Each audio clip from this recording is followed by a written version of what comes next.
Bonjour à tous, bonjour à toutes sur le plateau d'El Janoubia TV pour cette émission L'Entretien. Aujourd'hui, j'ai le plaisir d'accueillir l'écrivain journaliste Marc Knobel. Marc Knobel, bonjour. Bonjour. J'ai eu à lire, à parcourir aussi d'autres articles émanant de votre plume, notamment un article qui a particulièrement attiré mon attention, c'est « Toi, l'arabe », que je ne considère pas comme un étranger, que vous avez publié dans le journal Al Youftan Post Maghreb. Alors, est-ce que vous pouvez me dire, dans un premier temps, quel est le contexte dans lequel vous avez publié cet article?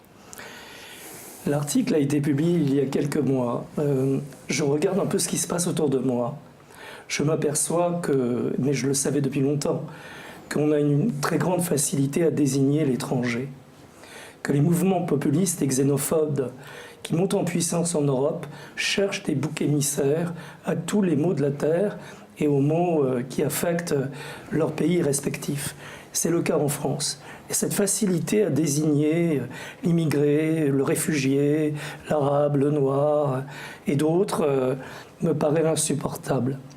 Et donc, moi, qui ne suis pas ni marocain, ni algérien, mais qui suis d'origine tunisienne, par ma mère, et qui a entendu ma mère parler l'arabe à sa propre mère, eh bien, et qui me considère comme étant aussi quelque part de culture arabe, j'ai décidé de faire cet article pour dire que toi, l'arabe, quel que tu sois, ou quel que tu ne sois pas, tu n'es pas mon étranger.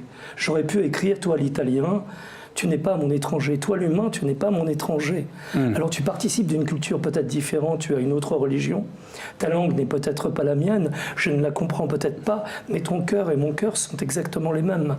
Nous sommes des êtres humains, nous vivons sur la même planète, le même espace, et je te dois le respect que tu me dois. Je ne suis pas ton étranger, je suis un être humain comme toi. Tu n'es pas mon étranger. Et toi, l'arabe qui parle l'arabe, qui est une belle langue, avec ta culture, je l'aime, je la respecte. Et si les autres veulent te désigner du doigt, moi, je les combattrai parce que j'ai une conscience. Est-ce que c'est quelque chose qu'on entend beaucoup? Alors vous l'avez dit, cette montée des populismes, cette montée des extrémismes en Europe aussi, malheureusement, fait qu'on a cette facilité à chercher qui peut en être le responsable de cette crise et de tout ce à quoi elle nous empêche. Pensez pas qu'il y a une crainte quelque part chez vous et chez d'autres intellectuels d'un retour à des moments très douloureux dans l'histoire de l'Europe? Je pense aux années 40.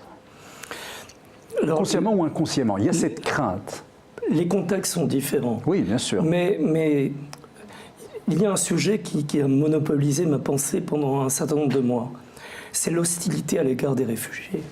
Des réfugiés syriens, donc. Absolument. Voilà. Donc, moi, j'ai écrit plusieurs articles pour prendre la défense des réfugiés et dire que nous devions en accueillir. Tout simplement pourquoi? Parce que dans ma famille paternelle, ma grand-mère venait d'Ukraine et mon grand-père de Pologne. Et eux-mêmes, fuyant l'antisémitisme, se sont à un moment retrouvés en France, y ont été accueillis, et donc ont été des réfugiés. Si moi-même je ne comprends pas cela, qu'est-ce que je vais comprendre de l'humanité en réalité? Et qu'est-ce qu'un réfugié, en quoi un réfugié me gêne-t-il? Ce que je comprends de les réfugiés, c'est qu'en Irak ou en Syrie, ils fuient des situations de guerre. C'est qu'ils sont à mourir à l'heure actuelle. C'est qu'il n'y a pas d'autre possibilité pour nous que de tendre la main. Il n'y a pas, c'est où ces gens, on ne leur porte pas secours, comme ce fut le cas pour les Juifs en 42-43, qu'on laissait aller à la mort, ou bien on essaye de trouver des solutions à tous ces problèmes et on accueille également des réfugiés, d'abord pour les sauver, ensuite pour leur donner une dignité, parce qu'on est une humanité. Nos réactions humaines sont aussi le fruit d'une éducation, d'une histoire, d'une sensibilité. Moi, j'ai bien, quand j'étais petit, compris d'où venaient mes grands-parents paternels. J'ai bien compris qu'ils fuyaient des situations dramatiques. et qu'il se retrouvait en France, ça ne fait pas de moi un réfugié. Aujourd'hui, je suis français, j'aime ce pays, je suis de culture française, je le respecte, je respecte ses valeurs. Mais comme la France est le pays des droits de l'homme, elle ne doit pas oublier ce qu'elle est aussi. Les valeurs de la République, ce sont aussi les droits de l'homme. C'est donc l'accueil pour ceux qui ont besoin d'être accueillis en tant que tels parce qu'ils sont dans une situation dramatique. Et si on ne les accueille pas, ils vont mourir. Vous ne pensez pas, Marc Nobel, qu'on pourrait ajouter à ce que vous dites aussi la notion d'intérêt, que c'est aussi notre intérêt pour le développement du pays, pour son renouvellement, pour son adaptation au monde d'aujourd'hui tel qu'il est, d'accueillir de nouvelles personnes. Parce que ça, forcément, ça va poser des questions, mais dont naîtront des fruits qui pourront être intéressants pour le plus grand nombre. L'humanité participe de flux depuis sa création. Les populations bougent pour toutes sortes de raisons.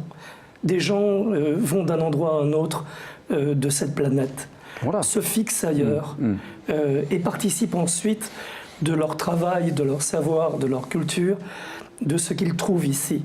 Vous savez, j'ai travaillé sur l'affaire Dreyfus quand j'ai été étudiant. Émile Zola était considéré comme un sale Italien et un sale Vénitien en son temps. C'est ce qu'on lisait dans la presse nationaliste et la presse de l'Action française à la fin du 19e siècle pendant l'affaire Dreyfus. Quel auteur aujourd'hui est le plus lu dans le monde francophone et peut-être l'un des auteurs les plus lus dans le monde, qui a donné à la France ce prestige supplémentaire et qui avait cette écriture magnifique et qui utilisait le français mieux que quiconque dans le monde et qui pourtant dans son temps avait été injurié, vilipendé, houspillé et menacé de mort parce que d'origine italienne. Et cela, je ne le supporterai jamais. Donc moi, je ne regarde pas les gens en fonction de la couleur de peau, ni de la religion, ni de l'endroit où ils viennent. Je regarde les gens en ce qu'ils sont capables de faire, de bien, de positif. D'apporter, et d'apporter. Mais s'ils respectent le pays où ils sont, à égalité de droits et de devoirs que n'importe qui, alors bien évidemment que l'humanité, ce n'est pas l'indignité. L'humanité, c'est l'humanité.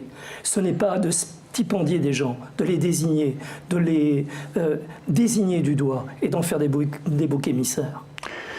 Alors, justement, Marc Nobel, vous avez aussi travaillé beaucoup sur la haine qui pollue un espace qui s'appelle Internet. Donc je montre votre travail à la caméra, l'Internet de la haine, Marc Nobel. Il y a ce nouvel espace où tout ce que vous dénoncez se retrouve au contraire valorisé. C'est-à-dire que ça fait bien d'être profondément contre les uns, contre les autres. On dirait que c'est un espace où il faut être contre. Il y a bien évidemment de très belles choses qui s'y passent, mais il y a beaucoup de, pardonnez-moi l'expression, il y a beaucoup de déchets, et il y a beaucoup de haine distillée dans cet espace-là. Comment vous expliquez que l'être humain a besoin de se décharger de si mauvaise manière quand il est sous couvert de l'anonymat? La haine a toujours existé, donc malheureusement c'est une permanence de l'humanité, ou plus exactement de l'inhumanité. Quelle que soit l'histoire, et on a vu ce qu'elle pouvait engendrer en son paroxysme de haine. Le génocide des Arméniens en 1915, le génocide des gens du voyage, des Tziganes et des Juifs sous l'occupation et durant le nazisme, le génocide de musulmans à Srebrenica en Serbie, le génocide des Rwandais, le génocide des Cambodgiens et ainsi de suite, et tous les crimes auxquels nous assistons aujourd'hui. Le plus récent étant les bombardements qui ont lieu en Syrie il y a 2 jours, où 74 personnes ont été massacrées. Ce qui se passe en Birmanie aussi, on en parle très peu. Donc tout cela, malheureusement, est à dénoncer. Ce que nous avons, ce n'est pas que la haine ait changé. La haine a toujours existé. C'est qu'on utilise un nouveau mode de communication qui a été créé dans les années 90, sans grille de lecture, sans modération, sans régulation, sans mode d'emploi, par des gens qui veulent se faire de l'argent, des plateformes, d'un côté. De l'autre, des libertariens qui disent on peut tout dire. Moi, je pense qu'on ne peut pas tout dire. Que toutes les sociétés humaines ont été construites sur par des choses qui les enveloppaient en tant que telles. Des avertissements, des règles, des lois qui fonctionnent et qui doivent fonctionner pour sauvegarder la communauté humaine. Et quand un article est écrit, je vais vous donner un exemple, qui dénonce l'immigration dans un journal ici en France ou ailleurs, des internautes se lâchent en utilisant ce que vous disiez, c'est-à-dire l'anonymisation, en utilisant des pseudonymes, et donc vont critiquer l'article qui a été publié parce qu'il ne leur plaît pas. Et cela peut aller jusqu'à des menaces de mort. En fait, il y a un mimétisme. La haine entraîne la haine et on est dans une montée de violence. Et tout le monde peut être une cible. Les juifs peuvent être des cibles, les arabes peuvent être des cibles, les musulmans, les je ne sais qui, et peu importe en réalité, parce que des gens se lâchent. C'est donc que quelque part on a failli. On a failli. Ce n'est pas en créant un mode de communication qu'on améliore l'humanité. C'est en améliorant l'humanité qu'on améliore l'humanité. C'est en faisant en sorte que les gens aient des valeurs, qu'ils les respectent leur prochain. Que l'on améliorera l'humanité. C'est pas en utilisant un ordinateur, un clavier et une souris que forcément l'humanité se trouvera agrandie, surtout si on ne fixe pas de règles dans l'utilisation de ces machines qui, je le répète ici et je le rappelle ici, ne sont que des machines. Alors, c'est intéressant parce que, vous savez, beaucoup d'observateurs ont aussi donc, observé que sur Internet, quand il y a une vidéo qui appelle à la beauté de la vie, qui dit de belles choses, qui appelle à plus d'humanité, elle est peu regardée. Et vous mettez à côté une vidéo qui appelle à tout le contraire, et elle est davantage visionnée. C'est quand même troublant. C'est dramatique. Ça en dit long. Ça en dit long sur la perte de repères, Ouais. sur l'absence de bonté, de beauté, d'humanité, de solidarité, de fraternité. Si les gens ne veulent bouffer que de la haine, c'est dramatique pour l'humanité entière. Mais alors, il y a ceux qui vous disent que cette liberté a ceci de bon, qu'elle permet de se défouler, de se décharger sur Internet pour qu'ensuite, dans la vie réelle, les choses se passent mieux. On a des gens qui se sont déjà défoulés. Vous y croyez à ça? Non. Le but de l'humaine condition, c'est pas de se défouler. C'est de respecter des règles et de respecter son prochain. Si je ne respecte pas mon prochain, qui suis-je moi-même? Et comment puis-je attendre que mon prochain me respecte? Le but de l'humanité, ce n'est pas qu'on trouve des punching balls et que l'humanité devienne une sorte de ring où chacun frapperait son prochain.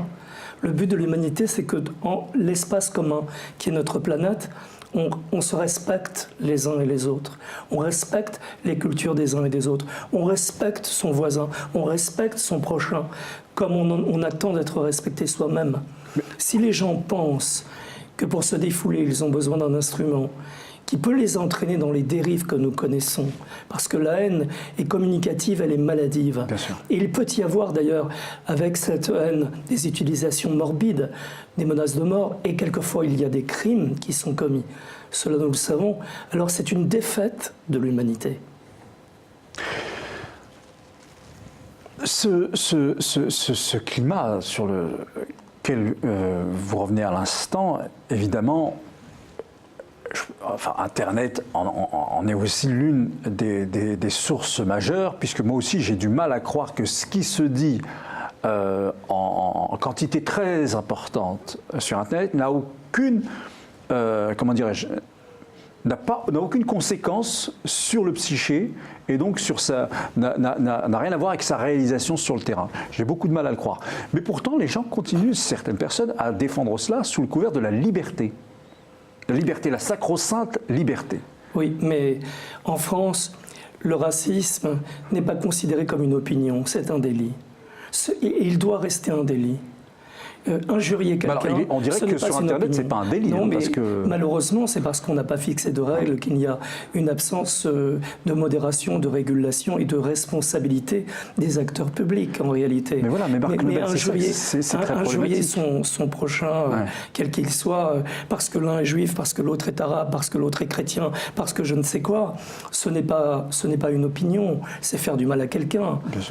Et en France, parce qu'il existe des lois qui répriment cela, des dispositions pénales en matière de lutte contre le racisme, l'antisémitisme et la xénophobie, ce ne sont que des délits. Ce ne sont que des délits.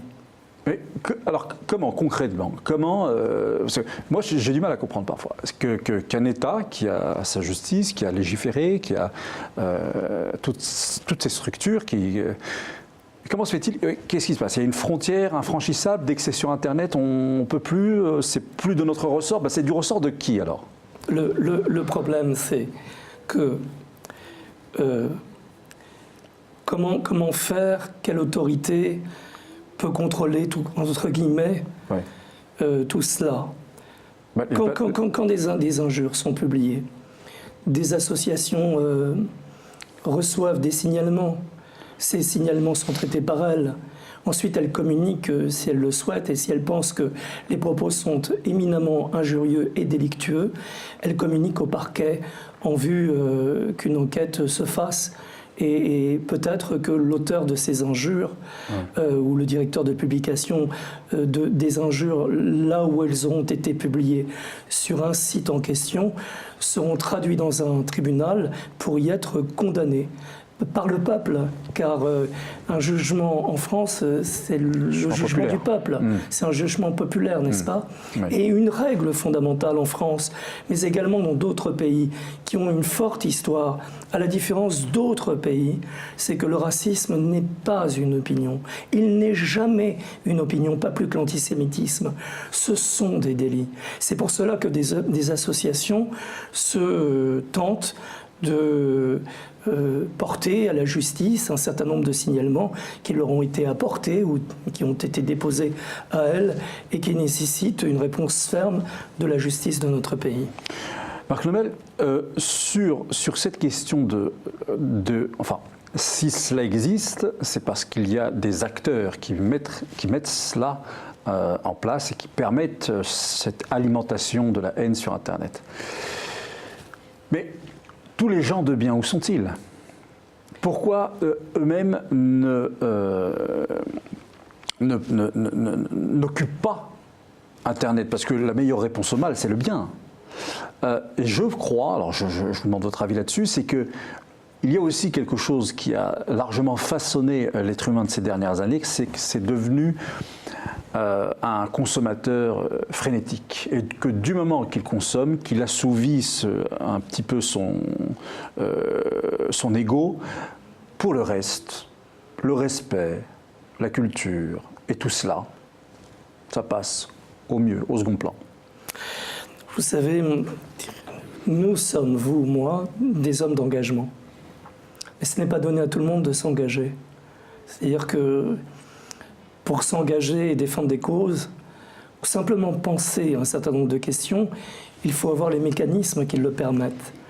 Avoir une éducation, avoir un intérêt pour certaines questions, avoir une grille de lecture, une compréhension du monde, s'informer, avoir un esprit critique. On trouve tellement de choses sur Internet, des choses qui sont fausses, des théories complotistes, toutes sortes de choses. Donc l'engagement est compliqué.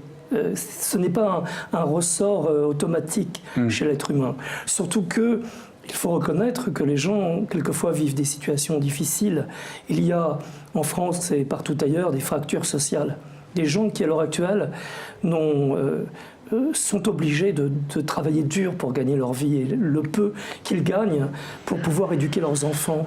Ils n'ont peut-être pas le temps de gérer d'autres questions que la question de la survie en fracture sociale. Donc l'engagement, c'est une chose compliquée. Ce qui me dérange, ce n'est pas forcément que tout le monde ne s'engage pas, c'est qu'il y ait l'indifférence. Pour paraphraser Martin Luther King, ce n'est pas que ce n'est pas que les méchants, ce ne sont pas les méchants auxquels je pense, c'est l'indifférence des bons. Et ça, c'est un problème. Mais quand je parle d'engagement, chacun, enfin, doit être mu par sa responsabilité première, s'engager auprès de ses enfants. L'engagement, ça commence par là. Je suis d'accord avec vous, tout le monde n'a pas vocation, tout le monde n'a pas les compétences, tout le monde n'a pas l'énergie, tout le monde n'a pas la volonté, etc., de s'engager outre. Mais s'engager auprès de ses enfants, leur donner les repères nécessaires à leur construction, à leur développement, à leur équilibre, c'est ça aussi l'engagement, d'abord. Et ensuite, ne pensez-vous pas que ces choses-là de l'Internet, que cet outil Internet, il est si peu visité à l'école, là où tous les enfants se réunissent. Qu'est-ce que vous en pensez? Pensez-vous pas qu'il faut aussi éduquer à Internet à l'éducation nationale? Tout est question d'éducation dans la vie.